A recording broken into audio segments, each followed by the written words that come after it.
আসসালামু আলাইকুম।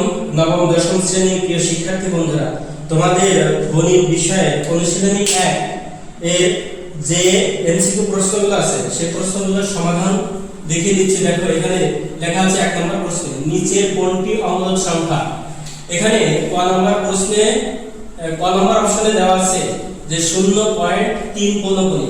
তাহলে 3 কে আমরা যদি উপরে নিচে, অর্থাৎ এই যে অমূলক সংখ্যা বলতে যে সংখ্যাগুলোকে উপরে নিচে অর্থাৎ ভগ্নাংশ আকারে প্রকাশ করা না যাবে সেই সংখ্যাগুলো হলো অমূলক সংখ্যা। যে সংখ্যাগুলোকে ভগ্নাংশ আকারে প্রকাশ করা যাবে অর্থাৎ p/q আকারে প্রকাশ করা যাবে সেই সংখ্যাগুলোই হলো মূলক সংখ্যা।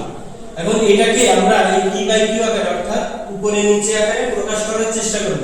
এখানে আমরা পাই 3 আছে, আর এখানে দশমিকের পরে যে কয়টা সংখ্যার উপরে পৌনপুনি থাকে সেই কয়টা 9 বসে আমরা জানি।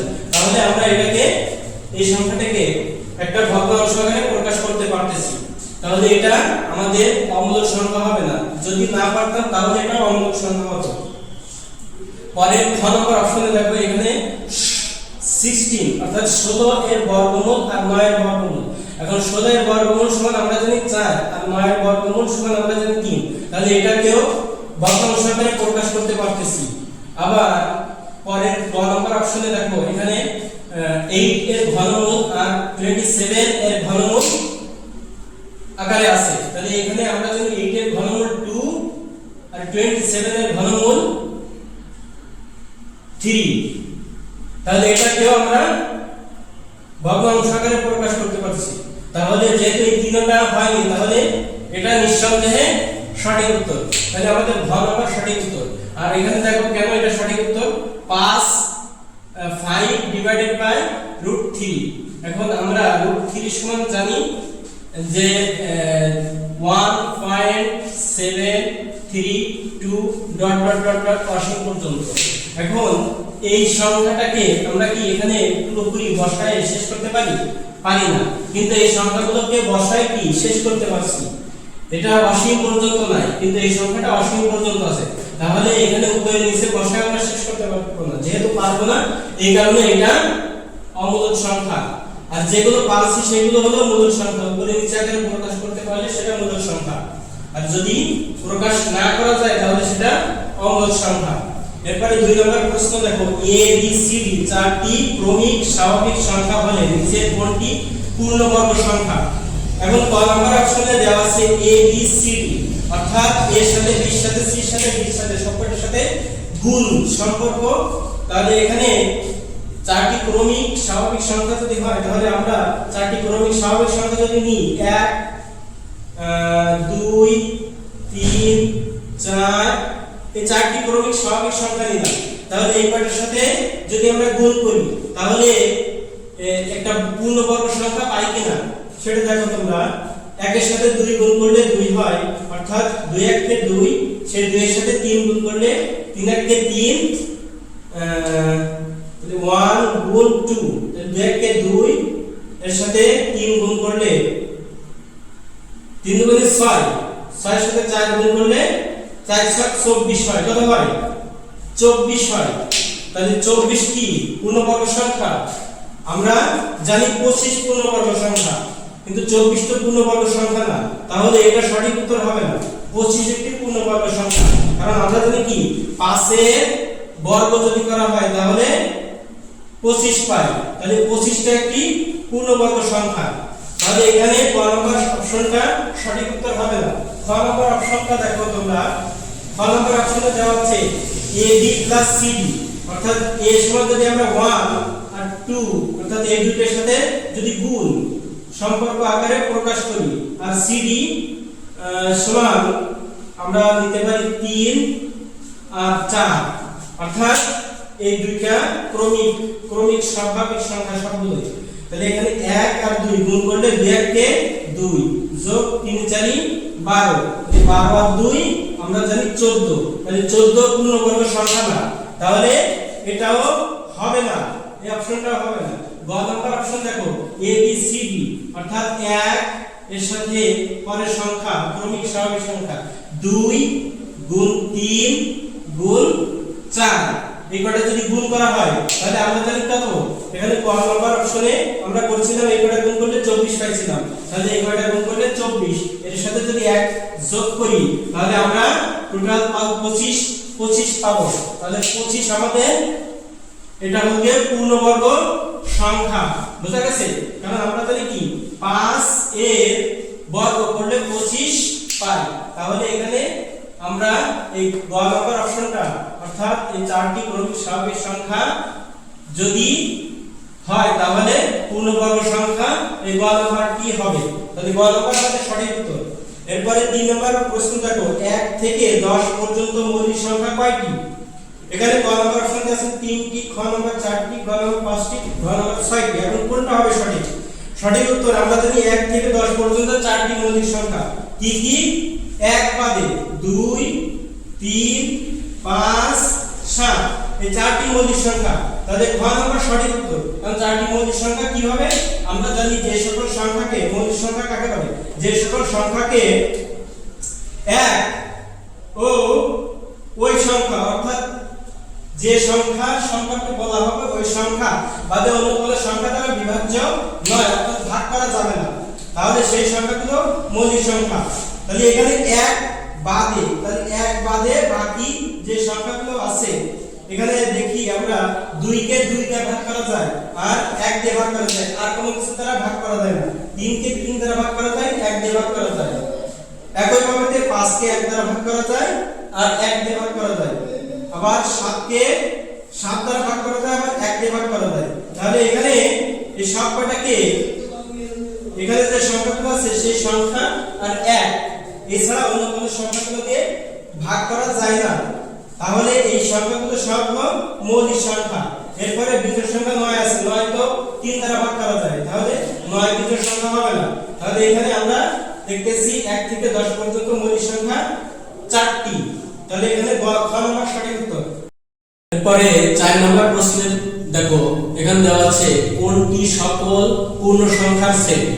এখানে আমরা জানি পূর্ণ সংখ্যার সেট বলতে আমরা জানি যে পূর্ণ সংখ্যার সেট হলো সংখ্যা রেখায় যে সংখ্যাগুলো থাকে 0 -1 -2 -3 এভাবেতে ডট ডট অসীম পর্যন্ত, আর এই পাশে +1 +2 +1 +2 +3 এভাবেতে অসীম পর্যন্ত।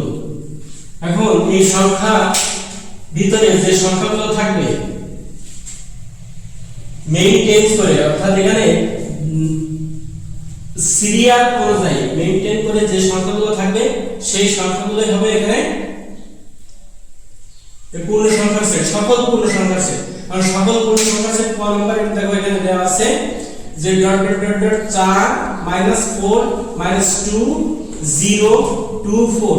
তাহলে এখানে আমরা জানি 0 এর পরে -1 সকল পূর্ণ সংখ্যা হতে হবে। তাহলে এখানে সকল পূর্ণ সংখ্যা 0 এর পরে -1 আর এই পাশে গেলে +1, তাহলে এখানে সকল পূর্ণ সংখ্যাগুলো নাই, তাহলে এটা হবে না। খ নম্বর অপশনে দেয়া আছে দেখো যে 0 এর পরে -1 আছে -2 আছে, এরপরে ডট ডট মানে -3 আছে, আবার এই 0 এর পরে 1 আছে 2 আছে, আবার ডট ডট ডট মানে 1 2 3 4 এই সবগুলোই আছে, অর্থাৎ এইটাই হলো সঠিক উত্তর। এখানে সকল পূর্ণ সংখ্যাগুলোই আছে, এখানে কোনো সংখ্যাগুলো বাদ পড়েনি, কিন্তু এখানে সংখ্যাগুলো বাদ পড়েছে, -1 বাদ পড়েছে, -3 বাদ পড়েছে, এখানে 1 বাদ পড়েছে, এখানে 3 বাদ পড়ছে। নম্বর ওই একই সমস্যা, ঠিক আছে? এখানে দেখো যে 1 আছে তারপরে 2 থাকার কথা, কিন্তু 2 না, এখানে 3 আছে। তারপরে এখানে -1 আছে তারপরে -2 থাকার কথা, কিন্তু সেখানে -3 আছে। তাহলে এখানে সকল পূর্ণ সংখ্যাগুলো নাই, এখানে সকল পূর্ণ সংখ্যার জায়গায় কিছু সংখ্যা বাদ দিয়ে আছে, এই কারণে। আর এখানে তো টোটাল এবারে মাইনাস এর যে সংখ্যাগুলো সেই সংখ্যাগুলো কোথাও একটাও নাই। তাহলে এখানে খ নাম্বার হলো সকল পূর্ণ সংখ্যার সেট। তাহলে এটা হলো সকল পূর্ণ সংখ্যার সেট, অর্থাৎ এই সংখ্যাগুলো যে সেটে থাকবে সেটাই হলো সঠিক উত্তর। এরপর দেখো 5 নাম্বার বাস্তব সংখ্যার ক্ষেত্রে 1 নম্বর অনুসংখ্যা দেওয়া আছে বিজোড় সংখ্যার বর্গ একটি বিজোড় সংখ্যা। এখন বিজোড় সংখ্যার বর্গ আমরা জানি 3a যদি বর্গ করি তাহলে আমরা পাই 9, আবার যদি 5 বিজোড় সংখ্যা এই বিজোড় সংখ্যা 5 এর যদি বর্গ করি তাহলে আমরা পাই 25। আবার 5 এর পরে বিজোড় সংখ্যা আছে 7, 7 এর বর্গ করলে আমরা পাই কত? 7 7 49। তাহলে আমরা দেখতেছি কি বিজোড় সংখ্যাগুলোর বর্গ একটা বিজোড় সংখ্যা, বা একটি বিজোড় সংখ্যা, 25 একটি বিজোড় সংখ্যা, 49 একটি বিজোড় সংখ্যা। অর্থাৎ এটা ঠিক আছে। এক নম্বর রোমান সংখ্যা ঠিক আছে। 2 নম্বর রোমান সংখ্যা দেখো, দুইটি জোড় সংখ্যার গুণফলের গুণিতক জোড় সংখ্যা। অর্থাৎ দুইটি জোড় সংখ্যা, তো দুইটি জোড় সংখ্যা আমরা দুইটি জোড় সংখ্যা নিই, ধরো 2 আর 4, এই দুইটি জোড় সংখ্যার গুণফল, অর্থাৎ এই দুটোর ভিতরে যদি আমরা গুণ করি তাহলে পাচ্ছি কত? 4 দুগুণী 8, 8 একটি জোড় সংখ্যা। আবার এর গুণিতক আমরা 4 এর গুণিতক জানি, এই 8 এর গুণিতক জানি। 8 একে 8, 8 দুগুণী 16, 3 আটা 24। অর্থাৎ গুণিতকগুলো সবগুলো কি হচ্ছে? আমরা পাচ্ছি কি জোড় সংখ্যা পাচ্ছি। 8 জোড় সংখ্যা, 16 জোড় সংখ্যা, 24 জোড় সংখ্যা। আবার তুমি যদি 6 আর 8 এই দুইটা জোড় সংখ্যা দাও, তাহলে এই দুইটা জোড় সংখ্যা করলে দেখো আমরা পাচ্ছি কত? 6 টা 48।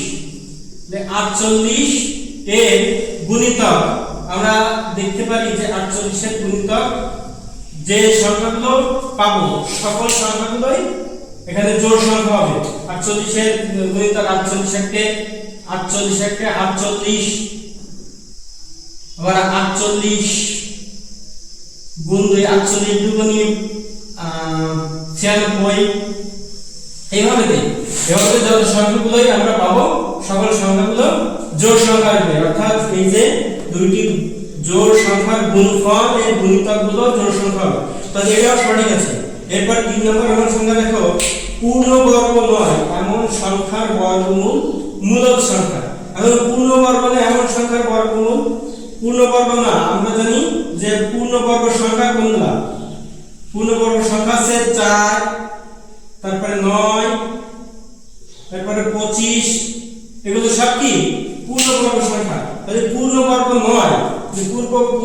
নয় এমন সংখ্যার বর্গমূল, আমরা যদি পূর্ণবর্গ নয় এমন একটা সংখ্যা নিই, যেমন 2 এর বর্গমূল করি, এটা বর্গমূল করি, তাহলে আমরা পাবো কি 1.441442 ডট ডট ডট অসীম পর্যন্ত। তাহলে এই সংখ্যাটা কি মূলদ সংখ্যা হবে? আমরা আরো সংখ্যা নিতে পারি। পূর্ণবর্গের এখন সংখ্যা আছে 3 এর যদি বর্গমূল করি তাহলে আসে 1.732 এরকম ডট ডট অসীম পর্যন্ত। তাহলে এই সংখ্যাগুলো যে কোনো সংখ্যা নাও যেটা পূর্ণবর্গ নয়, এরকম সংখ্যাগুলো নিলে আমরা পাবো কি এরকম অসীম একটা সংখ্যা হবে। কিন্তু আমরা জানি কি এই অসীম এরকম সংখ্যা যদি হয় তাহলে এই সংখ্যাগুলোকে উপরে নিচে অর্থাৎ p বাই q আকারে প্রকাশ করা যায় না। যদি যেত তাহলে সেটা মূলদ সংখ্যা হতো, যেহেতু যায় না তাহলে এই যে এখানে লেখা আছে মূলদ সংখ্যা, পূর্ণবর্গ এমন সংখ্যার বর্গমূল মূলদ সংখ্যা, যেহেতু এটা এরকম পূর্ণবর্গ না এরকম সংখ্যাগুলো নিলে এই কয়টা পূর্ণবর্গ মূলদ সংখ্যা হচ্ছে না, তাহলে এখানে এইটা এই সংখ্যাটা এই লেখাটা অপশনটা সঠিক না। এখানে যদি অমূলদ সংখ্যা হতো, অমূলদ লেখা থাকতো তাহলে এটা সঠিক থাকতো। যেহেতু এই কয়টা এইগুলো সবগুলোই হচ্ছে অমূলদ সংখ্যা, এই সবগুলো কি অমূলদ সংখ্যা। যেহেতু এখানে বলছে মূলদ সংখ্যা তাহলে এটাকে p বাই q আকারে প্রকাশ করতে হবে। যেহেতু পারতেছে না p বাই q আকারে তাহলে এটা মূলদ সংখ্যা হবে না। তাহলে এই অপশনটা ভুল আছে। তাহলে এখানে 1 আর 2 এইখানে 1 আর 2 কোনটা আছে? ক নাম্বার। তাহলে ক নাম্বার সঠিক উত্তর। এরপরে 6 নম্বর প্রশ্ন দেখো, এখানে লেখা আছে তিনটি ক্রমিক স্বাভাবিক সংখ্যার গুণফল সর্বদাই নিচের কোন সংখ্যা দ্বারা বিভাজ্য হবে। অর্থাৎ এমন তিনটি ক্রমিক স্বাভাবিক সংখ্যা নাও যে সংখ্যাগুলো সর্বদাই এখান থেকে যে কোনো একটা সংখ্যা দ্বারা বিভাজ্য হবে। তাহলে আমরা ধরো তিনটা ক্রমিক স্বাভাবিক সংখ্যা নিই, 1 2 3, এই তিনটা ক্রমিক স্বাভাবিক সংখ্যা নিলে আমরা এই তিনটা যদি গুণ করি তাহলে গুণ করলে আমরা পাচ্ছি, এখানে গুণ করলে আমরা পাচ্ছি কি পাচ্ছি 6, 2 1 2, 3 দুগুণী 6। তাহলে আমরা এরপরে আরো অনেকগুলো স্বাভাবিক সংখ্যা নিয়ে দেখি। 2 গুণ 3 গুণ 4, অর্থাৎ ক্রমিক স্বাভাবিক সংখ্যা। তুমি যে কোনো তিনটি ক্রমিক স্বাভাবিক সংখ্যা নিবা, নেওয়ার পরে দেখবা সেগুলো এখান থেকে এই অপশনগুলোর কোনটা দিয়ে বিভাজ্য হয়। এখানে এই তিনটা গুণ করলে আমরা 6 পাইছি। এখানে খ নাম্বার অর্থাৎ 6 দিয়ে 6 কে ভাগ করা যায়, 7 দিয়ে যায় না, 11 দিয়ে যায় না, 5 দিয়েও যায় না। আবার এখানে এই তিনটা যদি গুণ করি 2 গুণ 3 গুণ 4, তাহলে আমরা পাচ্ছি 24। 3 গুণ 6 4 6 24। এবং 24 টাকেও আমরা 6 দিয়ে ভাগ করতে পারতেছি। অর্থাৎ তুমি যে স্বাভাবিক সংখ্যায় নাও না কেন, সেই তিনটা ক্রমিক স্বাভাবিক সংখ্যা গুণফল সব সময় কি হবে, এই 6 দ্বারা বিভাজ্য হবে সব সময়। এখানে সর্বদাই বলছে। তাহলে এখানে সঠিক উত্তর তোমার খ নাম্বার। বুঝা গেছে? এরপর দেখো 7 নাম্বার, a ও b দুইটি ক্রমিক জোড় সংখ্যা হলে নিচের কোনটি বিজোড় সংখ্যা? তাহলে a আর b দুইটি ক্রমিক জোড় সংখ্যা। তাহলে দুইটি ক্রমিক জোড় সংখ্যা আমরা জানি সবচেয়ে ক্ষুদ্রতম জোড় সংখ্যা 2, এরপরে ক্রমিক জোড় সংখ্যা 4, এরপরে ক্রমিক জোড় সংখ্যা 4। তাহলে a ধরো a সমান 2, তাহলে 2 এর যদি আমরা বর্গ করি তাহলে সেটা কত হচ্ছে 4। আবার এরপর ক্রমিক সংখ্যা আছে 4, এই 4 এর ক্রমিক জোড় সংখ্যা, এরপর ক্রমিক জোড় সংখ্যা আছে 4, এই 4 এর যদি বর্গ করা হয় তাহলে আমরা পাই 16। তাহলে এখানে বলছে যে নিচের কোনটি বিজোড় সংখ্যা হবে, কিন্তু এখানে দেখছি কি সবগুলোই জোড় হচ্ছে।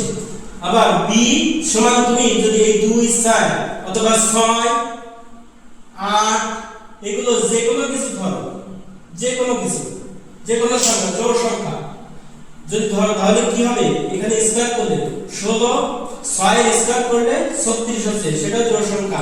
8 এর স্কয়ার করলে 8 8 64, আমরা পাচ্ছি কত 64। 64 একটি জোড় সংখ্যা। তাহলে এখানে a এর মান তুমি 2 4 6 8, আবার b এর মান 2 4 6 8, যে কোনো কিছু ধরো না কেন তোমার কি হবে, সব সময় কি হবে জোড় সংখ্যা আসবে। অর্থাৎ জোড় সংখ্যার বর্গ জোড় সংখ্যা হয়। কিন্তু এখানে দেখো গ নাম্বার অপশনে দেয়া আছে যে তুমি যে সংখ্যায় জোড় সংখ্যা ধরো না কেন a এর স্কয়ার, অর্থাৎ a সমান যদি আমরা 2 ধরি তাহলে 2 এর স্কয়ার যোগ 1 সমান সমান আমরা পাই 4 যোগ 1। এখানে 2 এর স্কয়ার করলে 4, এই যোগ এই 1 1, তাহলে 4 দ্বারা 5, তাহলে সেই সংখ্যাটি হচ্ছে 5। 5টা কি একটি বিজোড় সংখ্যা। আবার এইভাবে তুমি এখানে যে সংখ্যাগুলো নিয়েছি, 2 নিয়েছি, 4 নিয়েছি, 6 নিয়েছি, 8 নিয়েছি, এই সংখ্যাগুলো পরে যদি তুমি 1 যোগ করো তাহলে সেই সংখ্যাটি সব সময় বিজোড় হবে। তাহলে এখানে সঠিক উত্তর গ নাম্বার। এরপর 8 নাম্বার, a ও b দুইটি পূর্ণবর্গ সংখ্যা হলে a square plus b square এর সাথে নিচের কোনটি যোগ করলে যোগফল একটি পূর্ণবর্গ সংখ্যা হবে? তাহলে এখানে a square plus b square, তাহলে আমরা একটা সূত্র জানি, a plus b whole square সমান a square plus 2ab plus b square. তাহলে এখানে a square plus b square অর্থাৎ এইটা আর এইটা আছে, তাহলে এইটা যদি আমরা অর্থাৎ এই গ নাম্বারটা দিই তাহলে এটা একটি পূর্ণবর্গ সংখ্যা হয়। আবার অন্য আরেকভাবে দেখা যায় যে a ও b দুইটি পূর্ণবর্গ সংখ্যা। তাহলে a সমান একটা পূর্ণবর্গ সংখ্যা নাও, a সমান একটা পূর্ণবর্গ সংখ্যা আমরা জানি 4 একটি পূর্ণবর্গ সংখ্যা, 2 এর স্কয়ার করলে 4 হয়। আবার 9 একটি পূর্ণবর্গ সংখ্যা, এভাবে 16 25। তাহলে b এর সমান তুমি নিতে পারো যে কোনো কিছু, এইভাবে 16 25 এগুলো নিতে পারো। তাহলে দুইটি পূর্ণবর্গ সংখ্যা নিলাম। এবার a square plus b square অর্থাৎ a সমান যদি sin হয় তাহলে sin এর স্কয়ার প্লাস 9 এর স্কয়ার, তাহলে আমরা পাবো কত?